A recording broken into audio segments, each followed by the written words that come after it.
and welcome back to the Night Sky Knitting Podcast. My name is Rachel, I am your host, and I am a knitter based out of Ottawa, Canada, and this channel is my chatty outlet to talk all things knitting with occasional guest appearances by pretty much only ever crochet. And today, I've got a lot to show you guys. I think I say that every time, but this time I really do. I have an artificially large amount of finished objects because of a variety of reasons that I'll get into once I finish my intro. Today is Wednesday, August 24th. It is really bloody hot in Ottawa. It's 30 degrees plus humidity. And I've been holding off filming because it rained for 3 days straight and it was so dark. And then other days it's been really loud in my house. We've had people over, or it's been really loud outside, or it's been too hot to touch wool. And I'm doing my best now. I've just come to terms with the fact that you're probably going to hear some birds, you're probably going to hear some yelling, you're probably going to hear some dogs, you might hear the fan, and I just need to record. I just need to do it. So welcome back. I have all the patterns and yarns and I don't know, other YouTube channels, if I talk about them, linked down below. And my measurements are, my bust is 34 inches bang on always, and which corresponds to about 86 centimeters in circumference. My underbust is 30 inches, which is, I don't know the centimeter conversion, I'm really sorry. And my waist is about a 30-inch circumference as well. And I'm like 1.5. I tell people I'm 5'2". When my hair does this, I'm 5'2", which is about 156, 157 centimeters tall. So that's the kind of like physical frame, that's the kind of body you're looking at.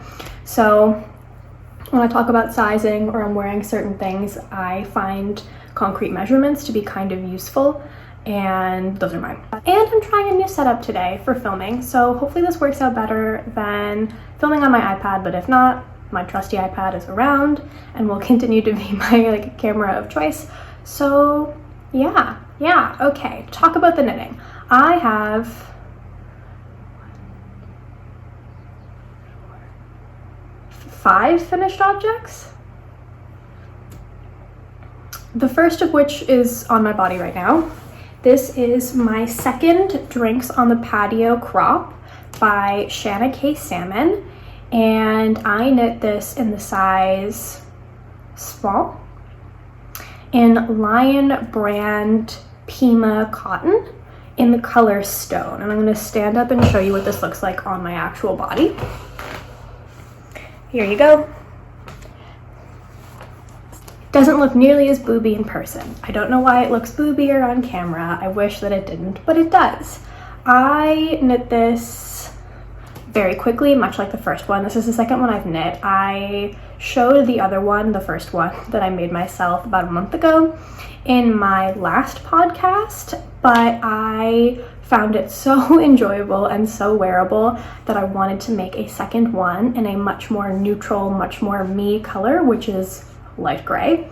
And one of the local yarn stores in Toronto where I was to visit my mother and my boyfriend and a bunch of other friends, Knitomatic, was having a sale on this yarn, so I bought 2 balls of it and knit this top in I think a total of 6 days, because it's like an Aran worsted weight, quite fitted top without sleeves, and like it just absolutely flies by. It's also a size inclusive pattern. I think it's graded up to a 60 centimeter bust.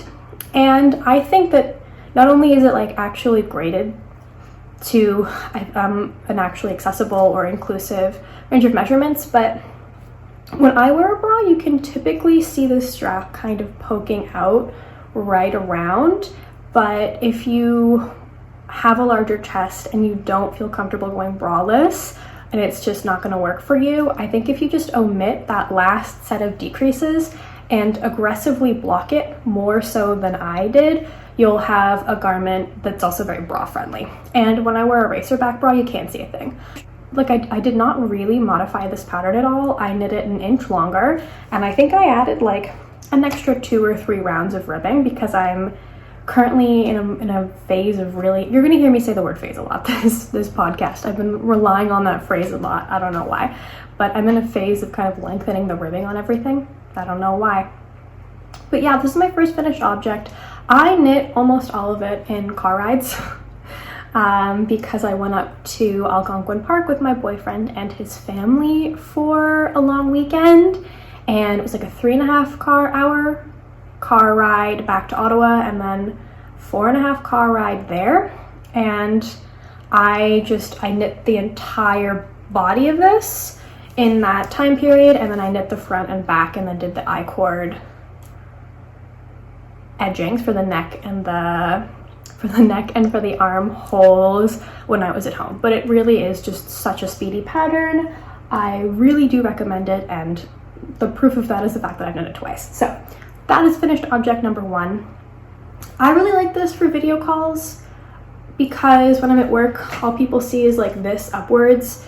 They don't know it's like a heavily cropped kind of fitted top, and I wear it to go out, I wear it to go grocery shopping, I wear it on Zoom calls, and I love it. The one thing is, I think that the designer has a much looser gauge than I do, because I got gauge on a 4.5 or a 5mm needle, depending on which yarn I used, and the pattern calls for a 3.75. So keep that in mind, make sure you swatch.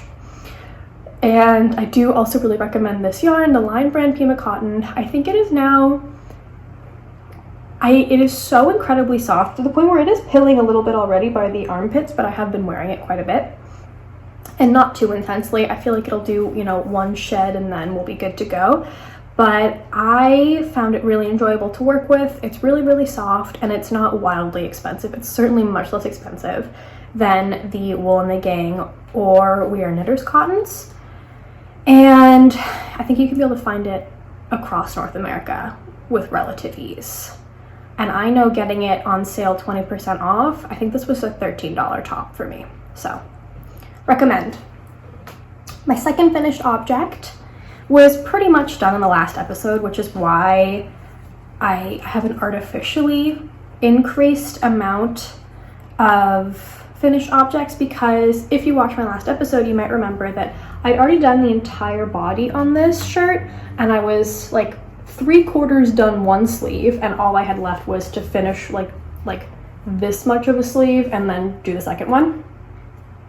But this is the Me Oh My Tee by Park Williams, whose Instagram handle is Park and Knit. And I knit this in Hobie organic, baby cotton organic midi in the color pastel purple. I liked it. I didn't love knitting this just because by the time I got to doing this, I was really sick of like endless stockinette in the round and cotton yarns. But I've basically spent most of the time since finishing these two tops alternating between these two, my As Friends tank, and like one purple t-shirt that I bought on sale recently as my summer wardrobe. I truly think that this pattern is kind of the perfect knit t-shirt if you're in the market for one of those. It is still a little bit warmer and a little bit heavier than a store-bought t-shirt, just because it's a knit t-shirt. Cotton is a heavy fiber, and every time I knit with cotton, every single time, and this has been my summer of knitting with cotton at like a Aran or worsted or sport weight or things like that. Like I haven't been on the fingering weight knitting, summer knitting trend as much. I guess those have just not been the patterns that have been calling to me, and I kind of needed to get a lot done because I did not have enough summer clothing before. But I always am caught up in how heavy I think it's going to feel on my body when I just kind of hold up the garment, and I put it on and it's totally fine. This is so easy breezy classic. I really found the sleeve shaping to be a lot of fun. I ran out of yarn for this, so I did not as many short rows as the pattern calls for, and you might notice that my sleeves don't actually match. Like, they're just a little bit off because I didn't remember what I did for one versus the other. I don't think you can notice on. And I do have 2 ends left to weave in that I just tuck in every time I wear this. Everything else has been woven in. Those are the last ones and I didn't do it. I don't think this color is wildly flattering on me, but I really like looking at it. I think it's a pretty color. And if it's on me, then I'm not seeing it in comparison to my skin because I don't really spend that much time looking in mirrors. So I just look down and see the pretty color that I enjoy and I'm happy. And if maybe in like 2 years, when I want to do this much stockinette in the rounded cotton, I will knit another one of these because I really think that this is just a knockout pattern. I really, really enjoy it, and I think it fits so nicely. And again, it's also size inclusive pattern up to, I am pretty sure, a 60-inch bust. I just I'm not in the mood to keep going with the cotton in the round knits, so with one notable exception. And so I'm not like itching to cast on another one of them for the love of making it. But this finished object, I really, really enjoy and I've already been getting a ton of wear out of.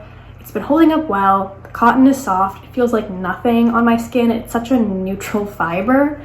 And that is what I have been needing in this summer of like constant 30-degree plus / like high 80s, low 90s Fahrenheit degree weather. So that is my second finished object.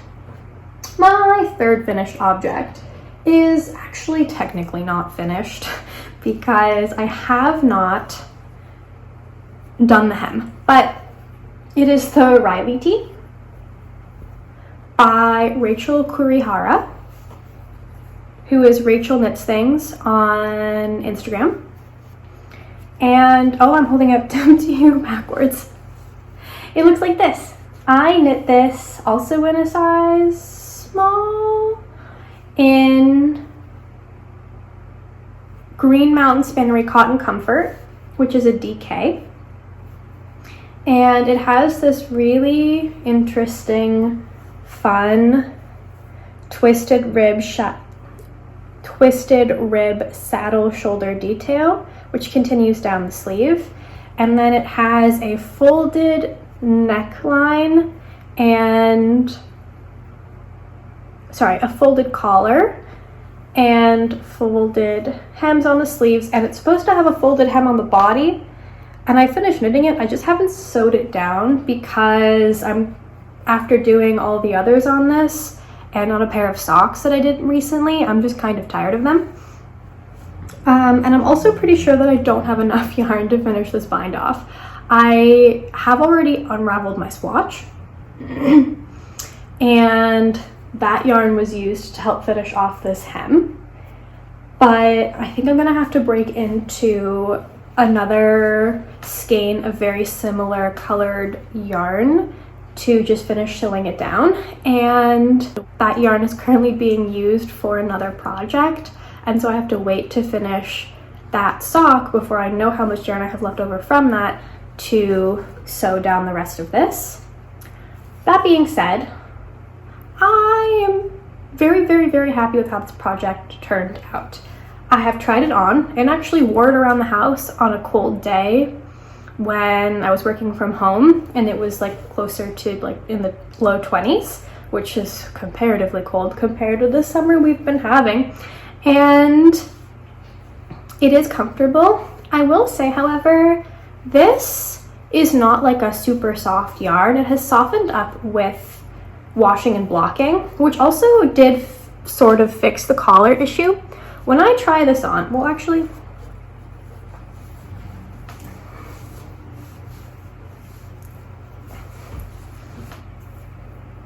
wait, why'd I fluff out my hair? The point of this is to show you the collar. So when I try this on, the collar has stopped kind of doing the really annoying poofy ruffle thing that I thought I would just have to unpick and fix, but it does kind of stand up on its own, which makes it look like a little bit formal, which I do think is funny.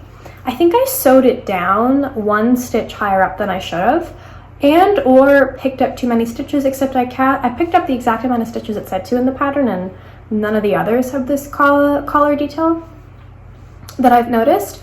But now that my hair is a little bit longer and I wear it like this, if I didn't point out the sticky uppy collar, would you have noticed? I would not have. And so I don't mind. But while it's on my body, I will show you what it looks like. It has, again, this really lovely detail. And I opted for the version with sleeve cap shaping. So not nearly as much short row shaping is involved on the sleeves for this project as it is on the Me Oh My. However, there is some. And in a previous video, because this was originally on my Make 9, I've had my eye on it for, I think, honestly, about a year now. And there was a period in the spring where I was following the hashtag and I was seeing other people's versions and I was looking at them and I was like, I don't know if that's going to look good on me. I'm wondering if it's going to look too boxy and like it's going to overwhelm me. But I already had the yarn for it and I couldn't think of anything else I wanted to knit. And so I cast on this pattern anyway, and I'm happy I did. I'm very happy with the finished object. And I think I'm going to hurry up and finish my other sock so I can sew down this hem and wear it to the office next week with a smart pair of trousers and shoes. But I think that I saw a bunch of people who chose not to do the sleeve cap shaping so that the sleeve kind of puffed out a lot more as opposed to a little bit more following the curve of the shoulder and the arm. And I think that is, for me, a little bit of a make or break detail in a knitted shirt and how I want it to fit and how I want it to look on me.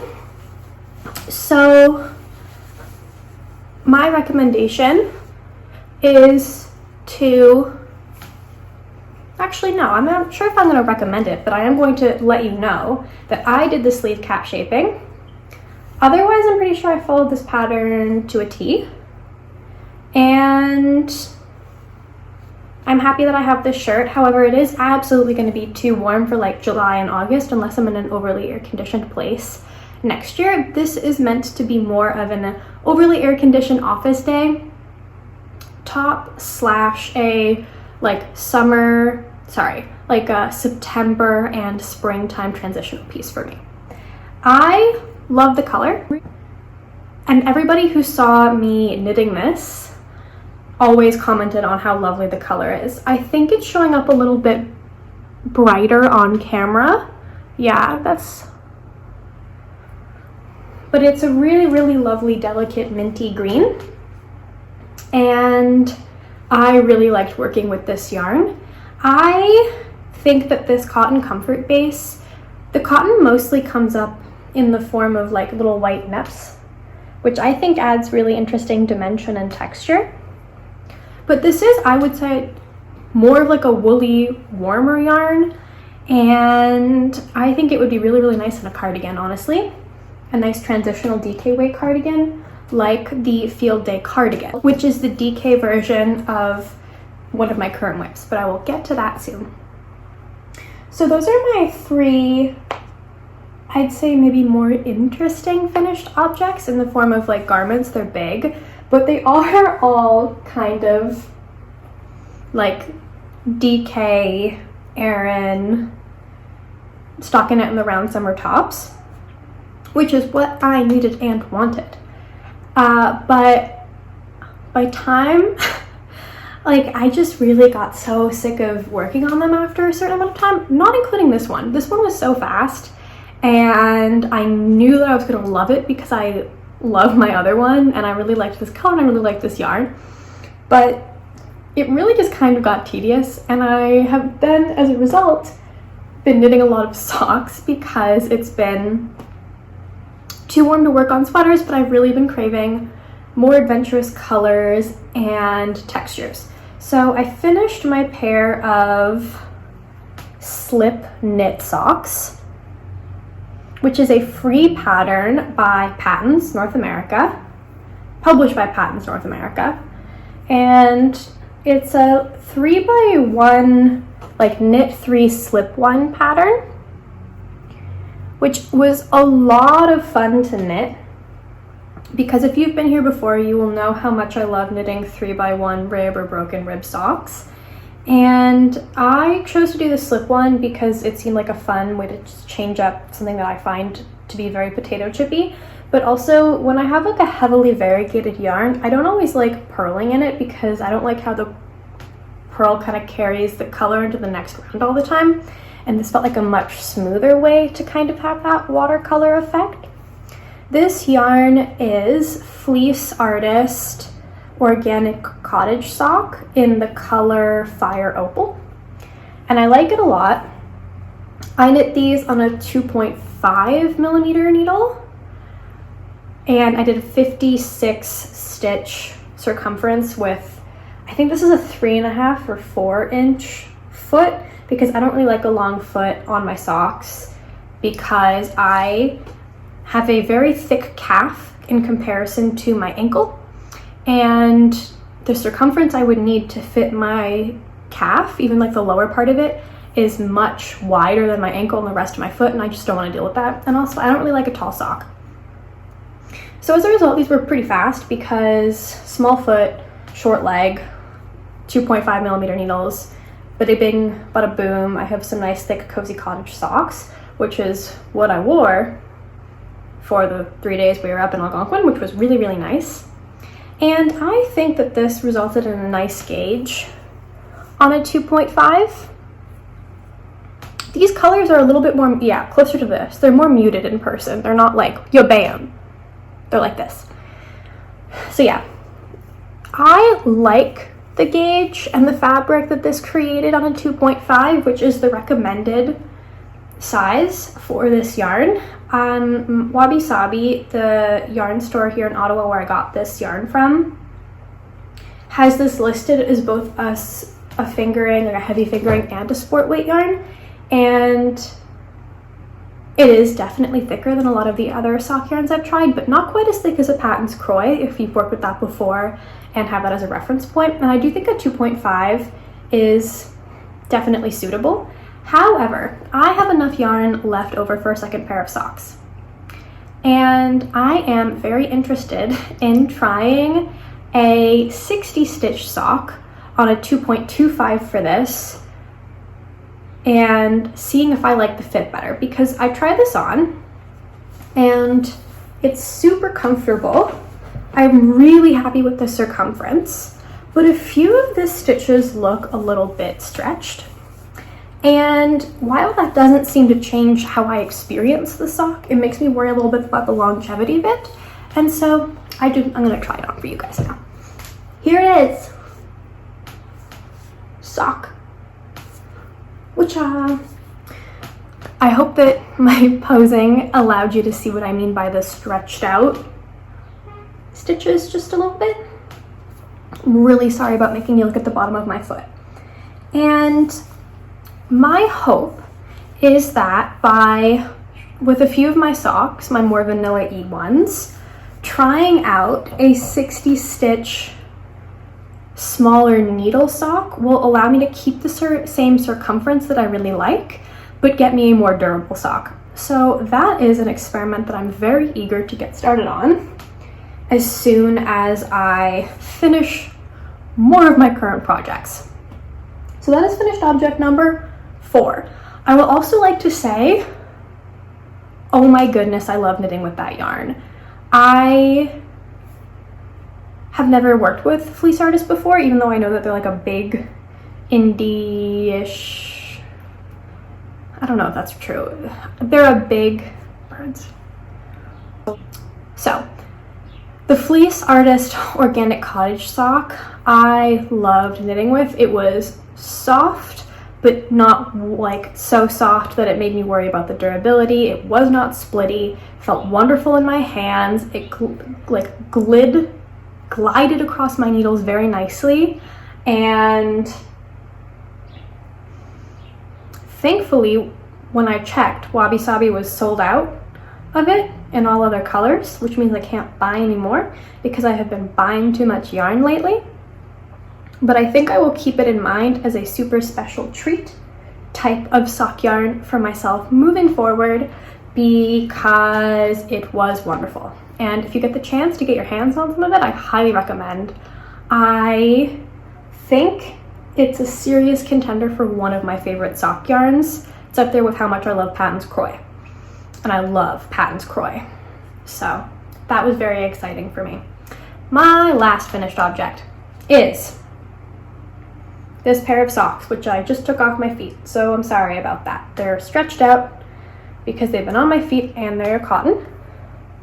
But here they are. So this is a pair of, they really look so funny.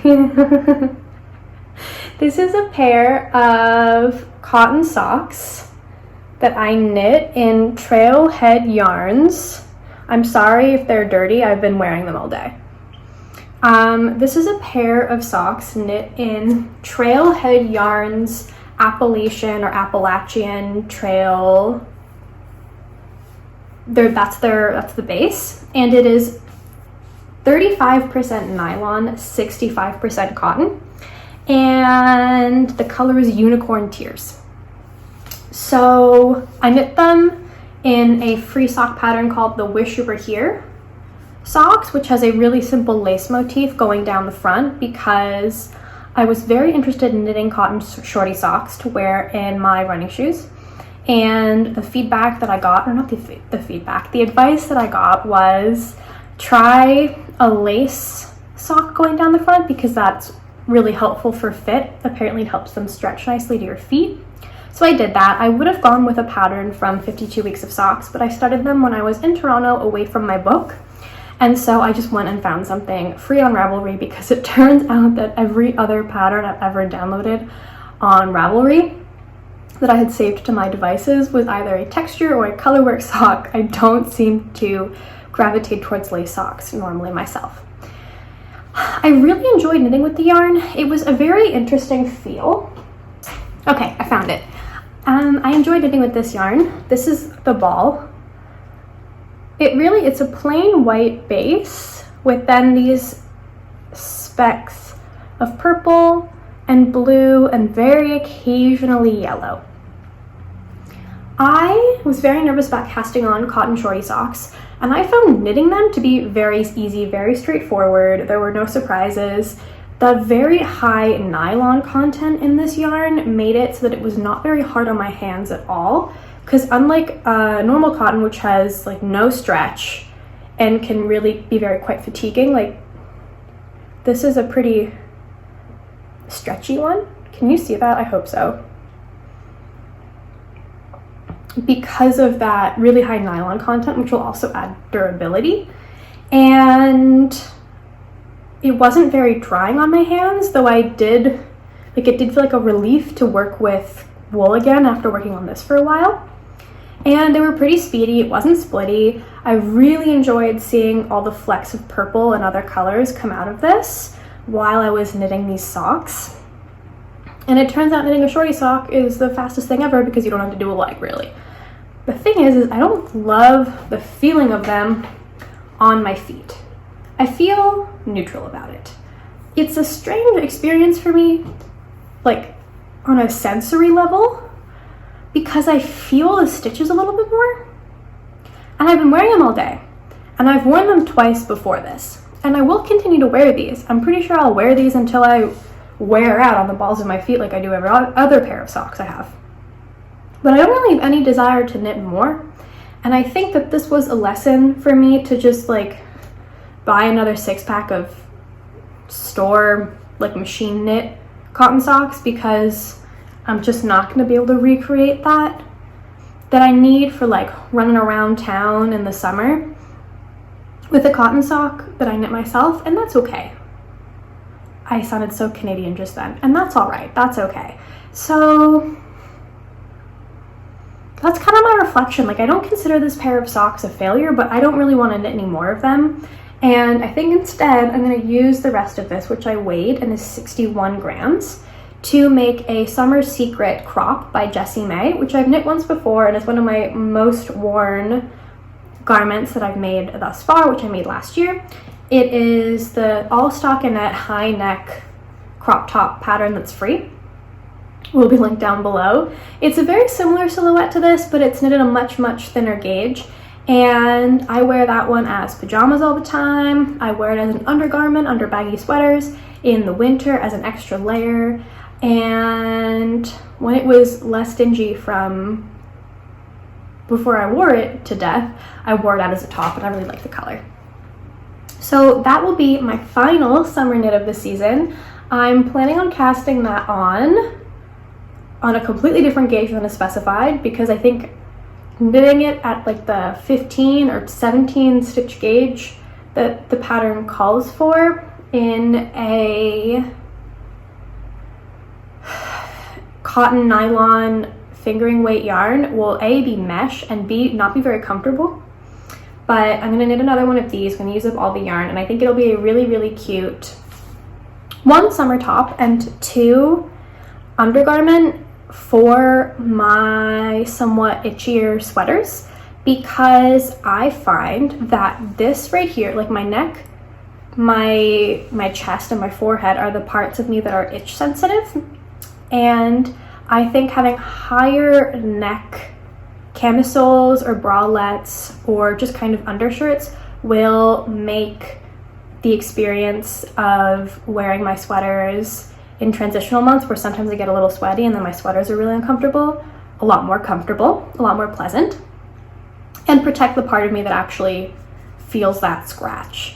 So that's my plan, knit a high neck tank top in this as soon as possible as my summer knitting finale, and then I'll show you guys that, and I will be happy, and I will get to wear something that is really, really cute.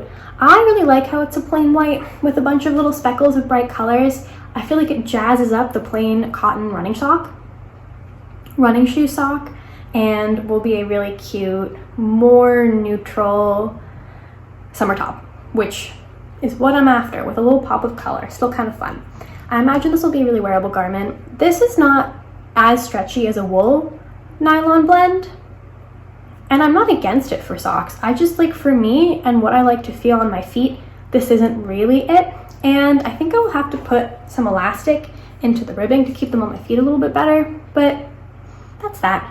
So that is my last finished object. Works in progress. My first work in progress is this.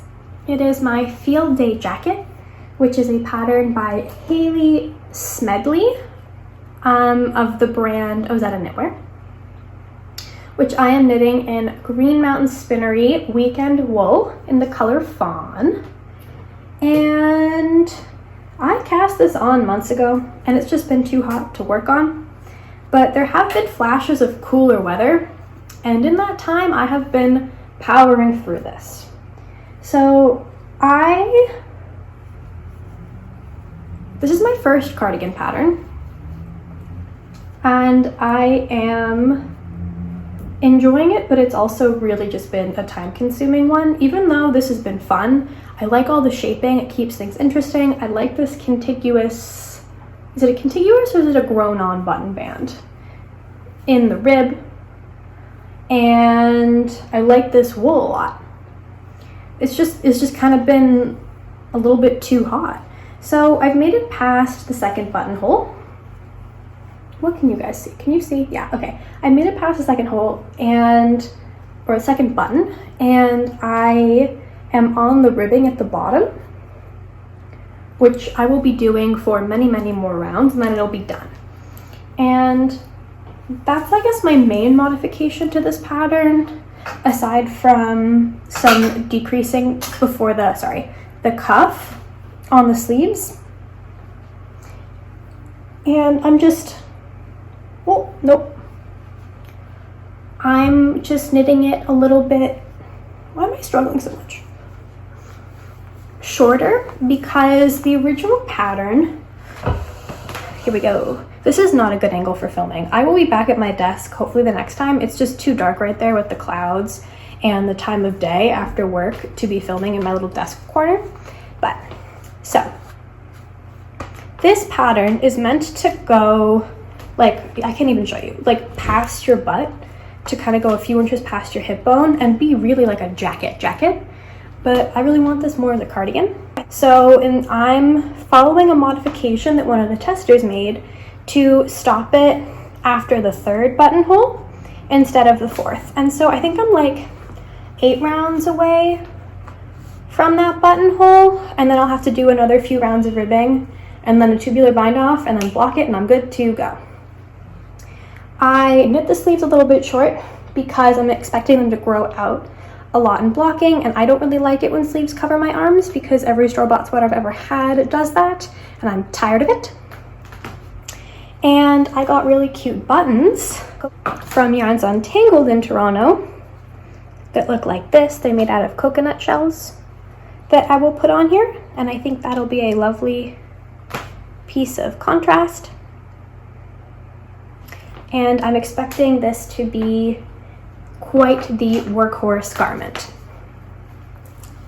So yeah, I really, if it wasn't so bloody hot, I feel like I would be able to finish that in a week, but I wait for the heat to break to get like half an hour or like a single row done on that, and then I'm red and sweating and like covered in like itchy feelings, and I have to put it away for another 3 days. So that's how that's progressing.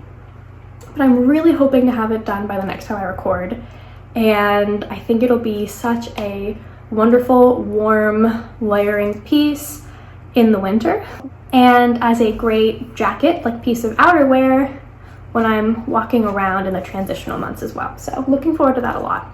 So if you've been around for a while, you might remember that I got all of the yarn for that 50% off because of a manufacturing defect. And the woman who was minding the spinnery, the mill, when I was there, wasn't present when they made that decision, so she didn't really know what the reason for it being 50% off is. She was pretty sure it had to do with it being off weight, and so it was kind of a mystery, but 50% off ethically, environmentally, and locally sourced yarn that was also a souvenir of a really lovely trip I went on with my friend to Vermont was worth the risk for me, and I thought it would be so lovely in that cardigan, and I'm so happy that I bought that yarn to make that pattern with. But I have spent this whole time trying to figure out what's wrong with it while I've been knitting, and I think I finally figured out that some of the spin isn't quite right. There are definitely some moments where it's a little bit thicker or a little bit thinner. When I knit it, you can't tell, and I really think after blocking you're not going to be able to tell. But I'll insert a photo of a part in my very last skein, so very good luck there, where it's really obvious how one of the two plies is really, really puffy and almost like roving, and the other is like really, really thin, like string. So I'm just going to cut that bit out and keep going. But there have been a couple others that are a little bit like that, where the plies are uneven, and just other parts where it's been a teensy bit thick or a teensy bit thin for like 1 or 2 stitches. So if that's what it takes to get 50% off really good quality yarn, then I'm in. But that is the end of that mystery, I think, in case you were also invested. So that's my first work in project.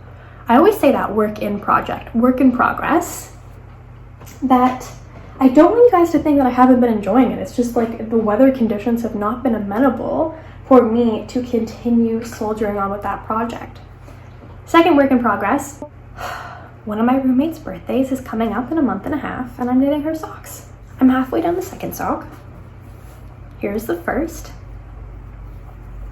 And it's just an all stockinette sock to fit a woman's size 8 foot in Hobie. I think it's Atlas Happy Feet in the colorway Circus. Oh, this and the Hobie yarn I used to knit this were both given to me for free in exchange for an honest review video, which is on my channel. And so I'm going to put a paid promotion or a sponsorship tag somewhere on this to err on the side of caution, but my opinions are my opinions. Like, I'm not being told to say particular things about stuff, but this is Happy Feet, Atlas Happy Feet in the color Circus. I'm certain that the color is Circus. I'm not certain about the base.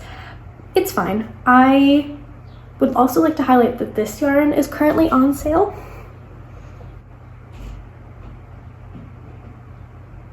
As is this one.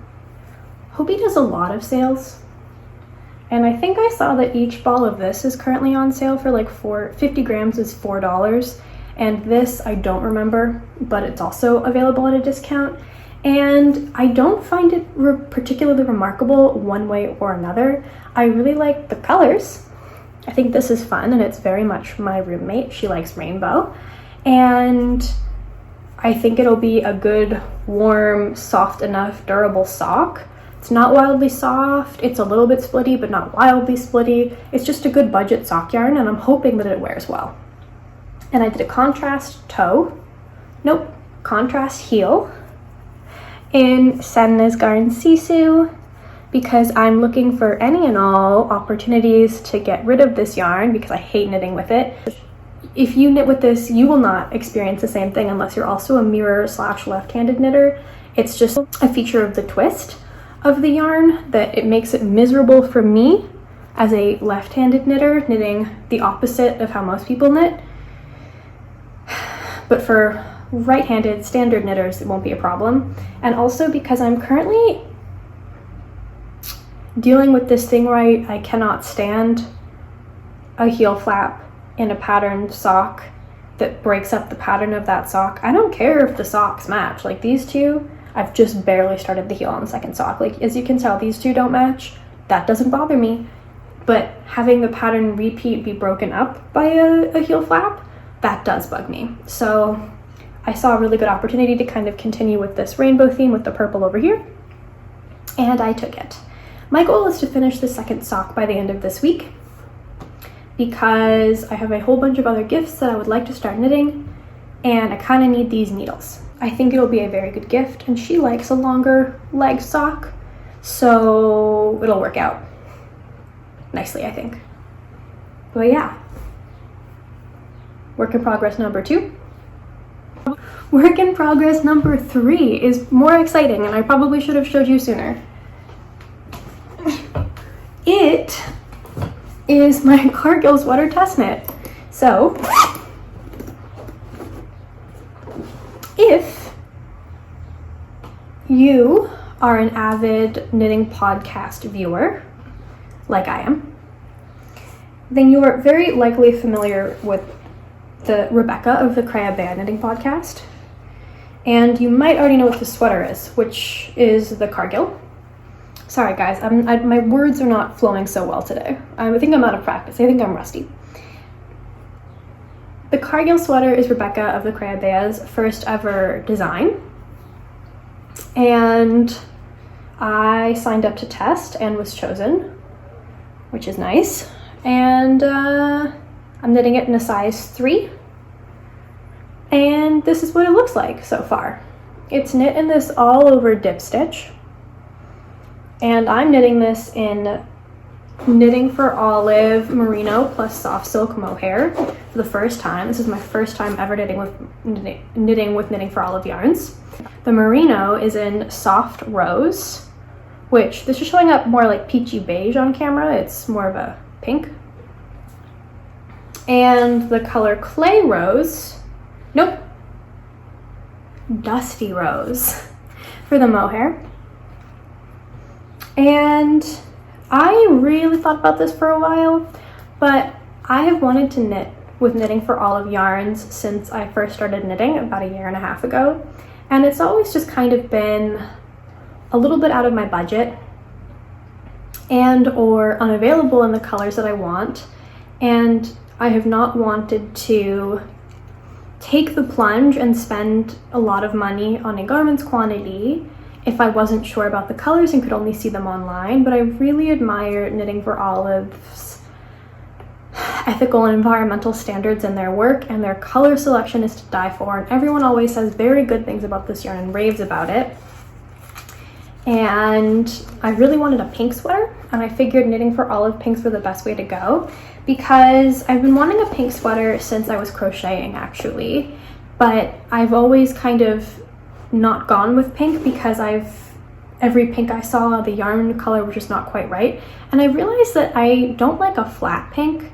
Everything is a little bit too light or too dark or too purple or too peach.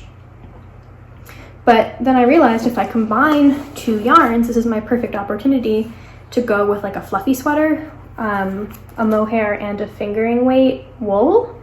because it kind of creates a more interesting depth of color.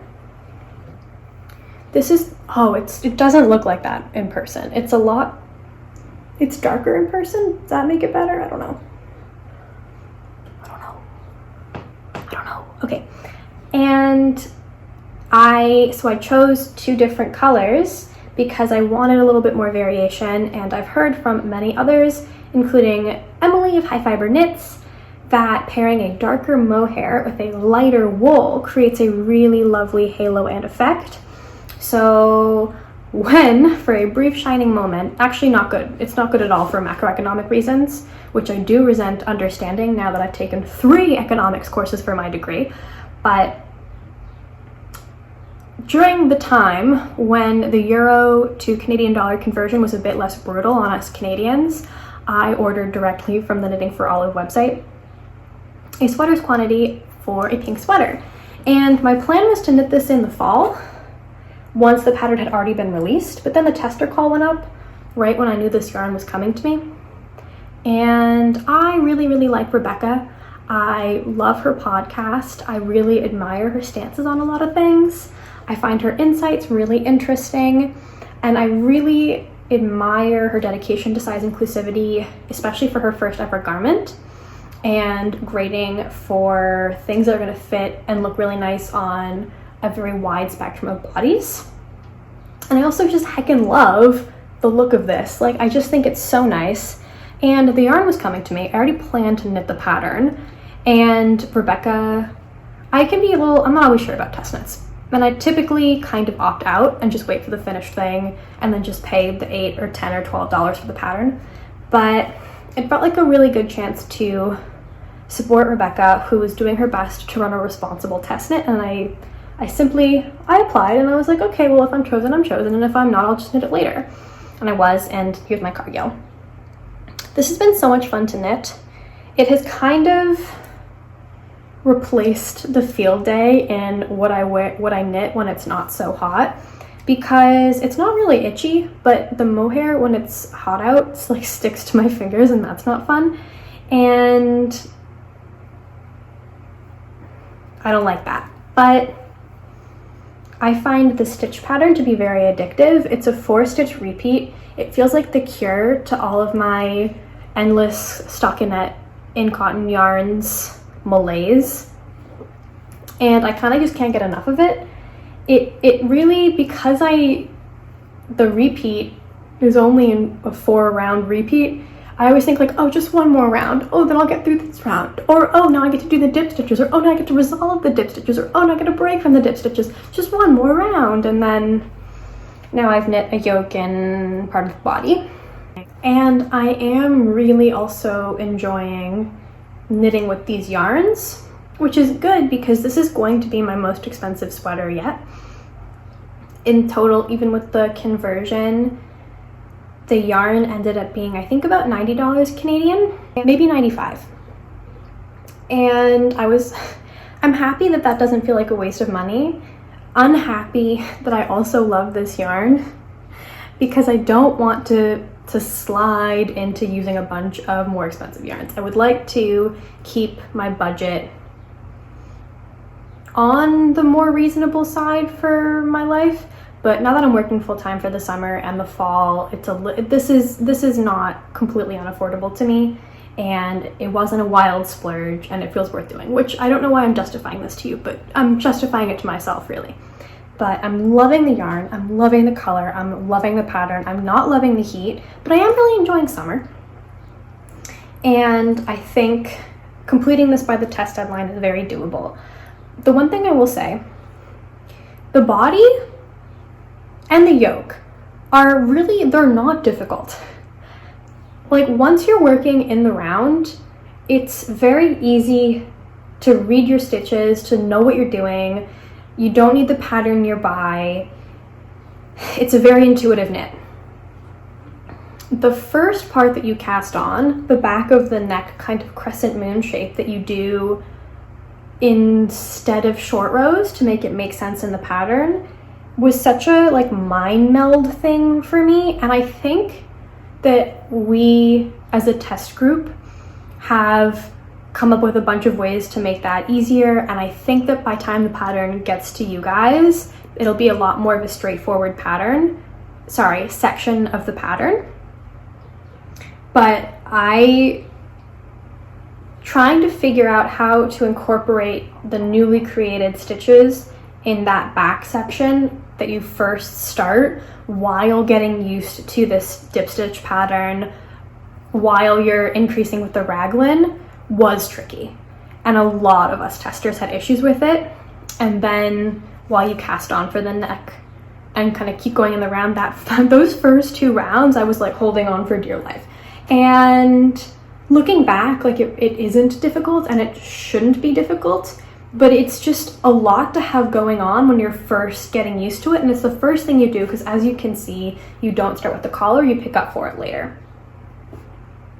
I don't want to scare you though. This is a super enjoyable pattern. And again, I think by the time the final pattern gets to you or anyone who's interested in it, it will have a lot more guidance in there, and it'll be worded clearly and things will be good. It's just kind of tricky.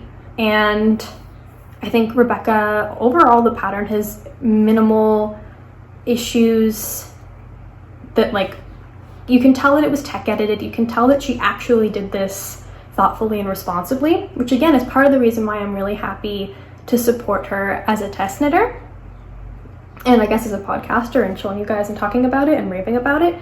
But it's a test knit and there are going to be issues sometimes, but none of the issues are major. It was just me being like, is my stitch count supposed to line up? Please say no, because it doesn't. And then everyone else in the test group, who are so kind and so helpful and I'm really enjoying, like, no, it's supposed to line up, Rachel. And me being like, I have to go and defrog my stitches. And anyway, really enjoyable. And this, I enjoy this so much that it's kind of taking away from other projects that I was really hoping to be farther along in my gift knitting train, choo choo chugga chugga, than I am, because I really like knitting this. I keep stopping to admire it. That's how much I like it. I keep looking at it and being like, you know? But that's my Cargill. I'm hoping to have the body done, either the body done of this or of the field day by the beginning of September. That's my hope, that's my goal. And I think moving forward, minus the mohair you'll see in the acquisition section, if I'm going to be buying mohair, I think it's going to be knitting for Olive, because the ethical standards and certifications that they have put me at ease for both the silk and the actual mohair fluff. And also, as many other podcasters have, I think, mentioned, for my fellow Canadians, I think each ball of the soft silk mohair came out to be $9.70, $9.80, something like that. Definitely less than $10, 9 something. When I ordered directly from the Knitting for Olive website in Canadian dollars, like $9.60 Canadian. That is less expensive than I can find Drops Kid Silk or Knit Picks Aloft pretty much anywhere, except for maybe Wool Warehouse. But at that point, like, I don't want to necessarily have to ship it from all the way in the UK if I could just go down the street and get the Drops Kid Silk immediately. And also it's just scratchier. So this is a like higher quality, when I say that I mean like softer, and with a bunch of ethical environmental certifications attached to it, that I get for like $2 less than the cheapest mohairs that I can find that are typically associated with being budget friendly in North America, which are Drops Kid Silk and Knit Picks Aloft. So it makes sense to go for the Knitting for Olive mohair because it's like literally less expensive and higher quality. That being said, I'm trying not to develop a mohair habit because I like knitting with 100% wool. Like, this is really enjoyable for me. And I like the texture of this, even if it's like, why did I put this on my shoulder? It's too hot to live right now. But I really like knitting with this kind of thing. I'm also really enjoying the effect of this. and I'm happy that I finally took the plunge and got the knitting for Olive, and I'm using it on such a special sweater. So all around a winner for me. And my second last work in progress is my second Mauricia sock by Alex of Vert and Rose. This is the first one. I think it was, again, also really close to completion in the last. So are these socks. Like, again, like it's an artificially inflated amount of finished objects because so many of these were so close to being done. But this is the Mauricia sock by Vert and Rose. It's my other test knit of this year, along with the Cargill. It's a faux cable rib pattern sock with a picot inch. And it was a lot of fun because I like a 3x1 rib, and this was a little bit more interesting. Almost fell off my chair, and I'm just on the leg of the second one. That's my other whip. This has been on the back burner because if I have time to knit a sock, I'm typically knitting the gift socks. And if I want to be knitting something else with a little bit more intrigue than stockinette in the round, then I'm usually working on my Cargill. So these will get done when they get done, but I think that they're really cute. I'm really, really happy with the yarn combo I went with.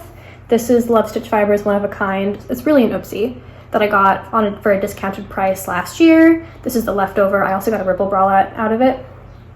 And then this is leftover Emily C. Gillies Luck of the Draw Yarn Club mini in one of their sock bases. I think they pair together really nicely. This will be a cute warm sock, but it's not a priority. However, this is the yarn that I'm waiting to finish using so that I can use it to sew up the hem of my Riley. So maybe I should get a move on with this. But so those are all my knitting whips. I have also, okay, hold on. I have also finished crocheting a bunch of these granny squares, the Sunburst granny squares, for the throw blanket that I have been working on since February 2021. These have also all been blocked to be as close to the same shape as possible as a person can achieve after working on this for a year and a half intermittently, forgetting what hook size she was using and using different hook sizes, and then also having her gauge change depending on how stressed, depressed, and anxious she was various points in that year and a half period. So it's gonna be wonky, but all the crochet square parts are done, and some of them have like most of the ends weaved in, and then some of them woven in, and some of them really don't. But the next hurdle is now joining all of these together, and they're all currently on my blocking mats on the floor, taking up a substantial part of my room. And every day for the past week I have just walked right on them with my knitting projects and refused to make eye contact because I know that I just need to sit down for like a couple weeks and just join all of them and add a border, and it will literally be done. But I keep knitting instead. So this, I'm still working on it, and my hope is to get it done before the halfway mark of October. And well, I've said stuff like that before about this project, so like really we'll see. Those are all my works in progress. And it didn't rain. There's mohair in my eye. It really sheds like crazy. People aren't kidding when they say that. Oh, I really hope I got it out. That's what I get for waving around a mohair sweater in front of my face. Okay, and now we're going to talk about acquisitions, which I do think I have more of than I really should.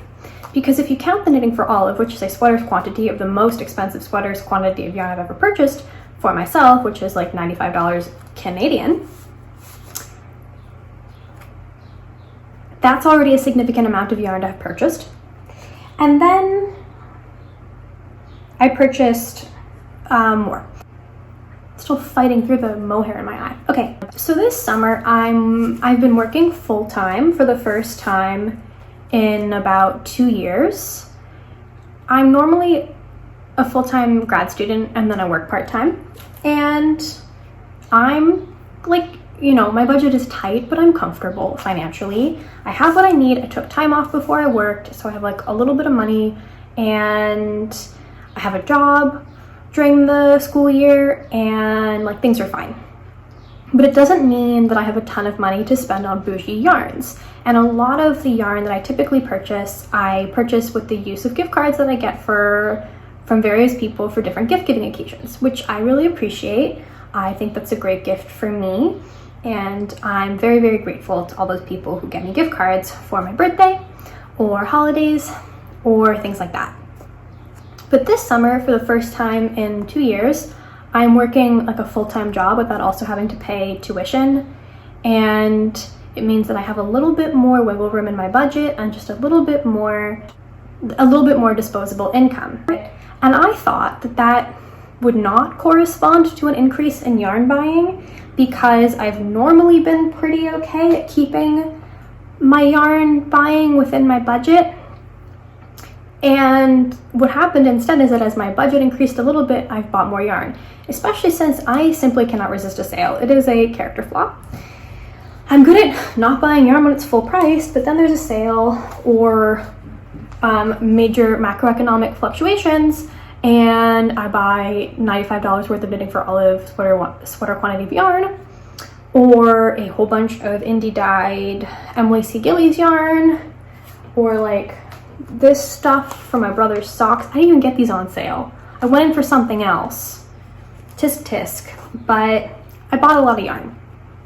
And I do kind of feel bad about it, because I'm very much still like, oh, but this is normally out of your means. And it would have been irresponsible, but it wasn't, because some of this was gift cards and some of this was on sale. And also I have like a little bit more wiggle room in the budget right now. But I'm also just kind of looking at all the yarn, and I was like, Rachel, you had yarn. You didn't need to buy more, but you did buy more. So now it's time to show the knitting followers. So first thing I bought, I went into Unit when I was in Toronto, because I was in the area, and I really wanted one ball of this, which is Holst Coast in the color Powder, which is 55% lamb's wool and 45% cotton, because I want to make a shell bra by Naked Knit with this, and it only needs one 50-gram ball of fingering weight yarn. And I saw someone else on Ravelry use this and said that it was perfectly appropriate and very soft. And I thought that this like powder pink color, it's more pink in person than it's showing up on camera, which I don't like. I don't think I should keep filming here moving forward. And I thought it would be neutral enough to wear undergarments, but still like cute enough that I would be happy knitting it. And I only need one ball, and this is like $11. And so I thought, oh, I'll go and just get my one $11 ball. And often Unit has a ton of sales. Pretty much every time there's a holiday or a long weekend, there's, damn it, I missed another bird. I think it was one of the crows. We've got big crows around here. Ottawa has a big crow population. Every time there's a long weekend, Unit typically has a 20% off sale. So I went in on the August civic holiday long weekend and hoping there was a sale. There was not, but I bought the yarn anyway.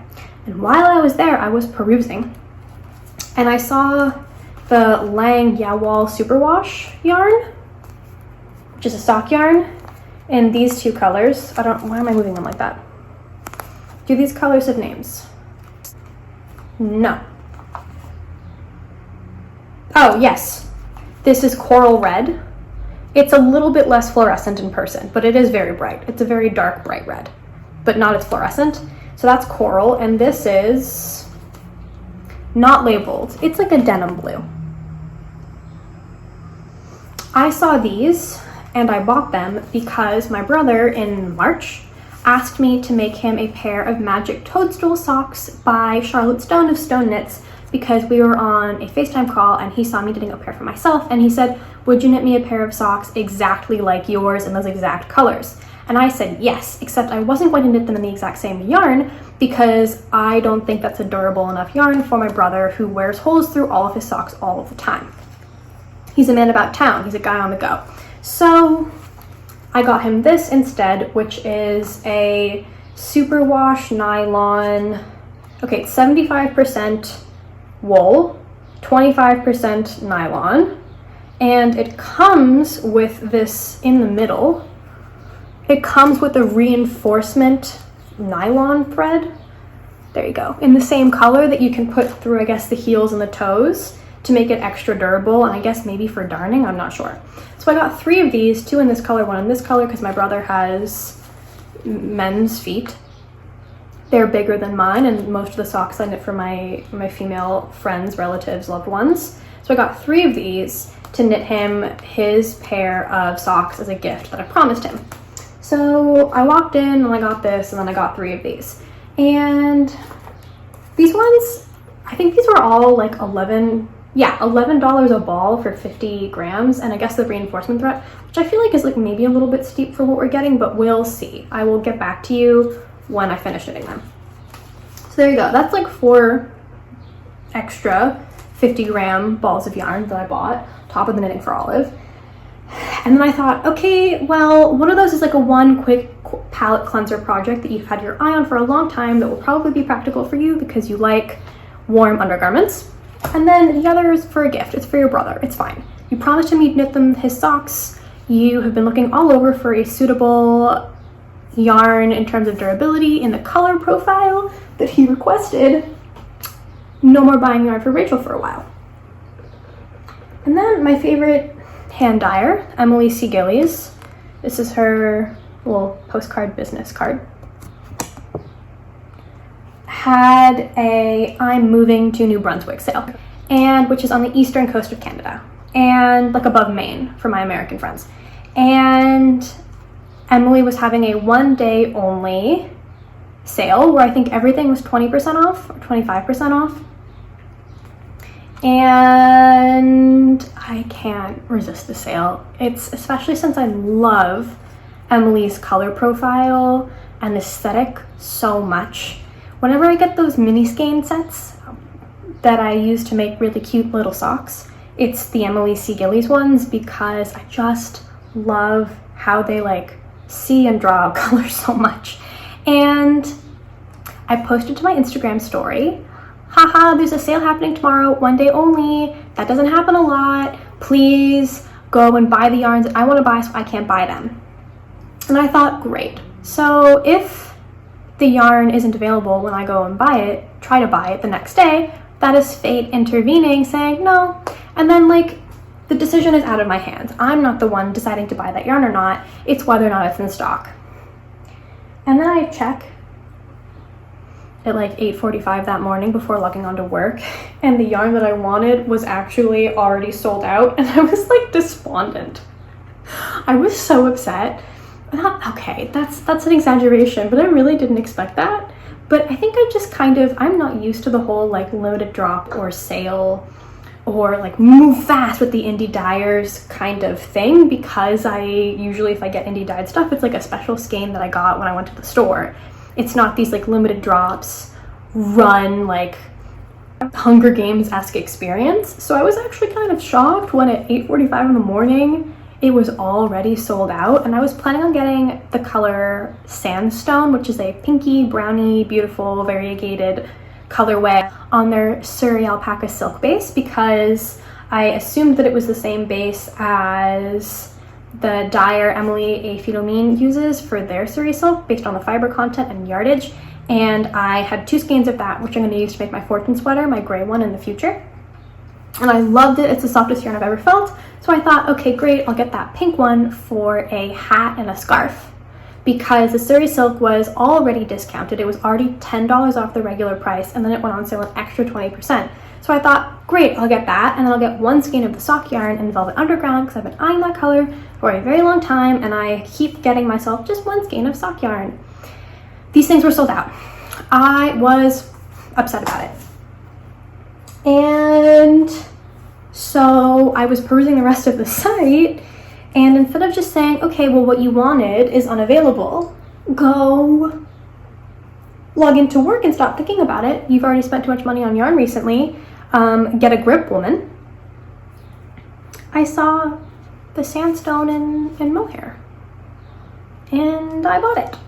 So this is Sandstone on the mohair silk lace, which is 70% kid mohair, 30% silk. It's 50 grams, Sandstone, in case you didn't believe me. And I got a sweaters quantity, aka 2 of them. because it was $10 off already, and then it was 20% off the $10 off price, and that was very inexpensive. And then while I was looking at the fluff bases, I saw that the Surrey silk lace that I love so much, that's the softest I've ever felt in my entire life, was available in a garment's quantity in my favorite color in the world, which is green. And as you can see, I got 3 of them. Well, you can't see the other 2, they're on the floor. But I got 3 of them because I know that with 2, I can get a garment based on fortune sweater yardage. And with 3, I can get a daily ritual raglan and then still have some left over for like a hat or some other type of accessory.